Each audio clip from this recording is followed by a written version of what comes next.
Assalamualaikum warahmatullahi wabarakatuh. Allahumma salli ala Sayyidina Muhammad wa ala ali Sayyidina Muhammad.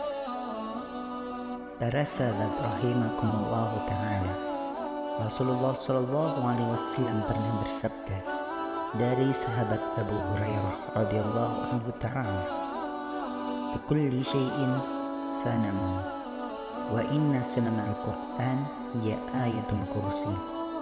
Yang artinya Rasulullah Shallallahu Alaihi Wasallam bersabda bahwa segala sesuatu memiliki puncak, dan puncak dari Al-Quran adalah surat Al-Baqarah, karena di dalam surat Al-Baqarah terdapat penghulu ayat, rajanya ayat, dan dia adalah ayat kursi. Para sahabat rahimakumullah ta'ala, apa yang menyebabkan ayat kursi lebih agung ketimbang ayat-ayat yang lain yang ada di dalam Al-Quran?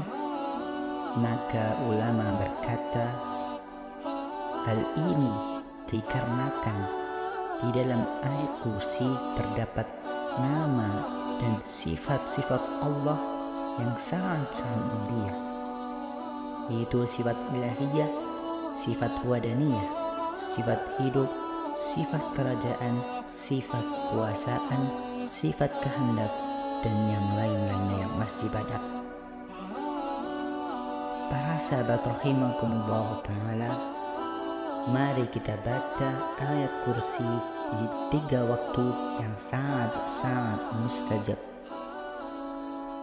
Sungguh keutamaan dan keistimewaan yang luar biasa akan kita dapatkan dari Allah Subhanahu wa Ta'ala jika kita selalu membaca ayat kursi di waktu-waktu ini. Waktu yang pertama adalah setelah melaksanakan sholat fardu, setelah berzikir. Dari Abu Umamah radhiyallahu ta'ala anhu, ia berkata bahwa Nabi Muhammad SAW bersabda, barang siapa yang membaca ayat kursi setiap selesai sholat fardu, maka tidak ada yang dapat mencegahnya untuk masuk surga, melainkan hanya kematian saja. Hadis riwayat An-Nasai. Itulah para sahabat, waktu di dalam membaca ayat kursi, baca 1 kali ayat kursi setelah sholat, kemudian kita istiqomahkan terus menerus sampai ajal menjemput kita, maka insya Allah kita akan dimudahkan untuk masuk ke surganya Allah Subhanahu wa Ta'ala. Para sahabat rahimakumullah ta'ala, yang kedua, di waktu pagi dan petang. Dari sahabat Ubay bin Ka'ab radhiyallahu anhu ta'ala berkata, Rasulullah sallallahu alaihi wasallam bersabda, jika membaca ayat kursi di pagi hari, maka ia akan dilindungi oleh Allah dari berbagai gangguan hingga petang hari.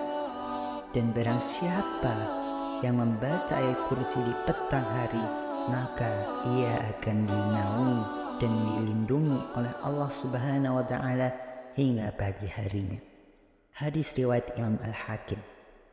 Kemudian waktu yang ketiga adalah waktu sebelum tidur. Para sahabat rahimakumullah ta'ala, dalam hadis dari Abu Hurairah radhiyallahu anhu yang diriwayatkan oleh Al-Imam Al-Bukhari, bahwasanya Rasulullah Shallallahu Alaihi Wasallam bersabda yang maknanya bahwa kita dianjurkan untuk membaca ayat kursi sebelum tidur agar kita dijaga oleh Allah Subhanahu wa Ta'ala dari gangguan jin, setan, dan gangguan-gangguan lainnya yang akan mengganggu kita ketika kita tidur. Dan itulah para sahabat, 3 waktu mustajab membaca ayat kursi. Oleh karena itu, setelah kita mengetahui 3 waktu yang tadi, mari kita sama-sama luangkan waktu di 3 waktu ini. Bacalah ayat kursi minimal 1 kali. Dan akan lebih baik jika kita mengetahui maknanya dan arti dari ayat kursi, sehingga kita akan membaca dengan keadaan khusyuk, tawadu, dan mengerti maknanya. Sekian untuk pembahasan kali ini. Semoga bermanfaat, membawa berkah untuk kita semuanya. Wassalamualaikum warahmatullahi wabarakatuh.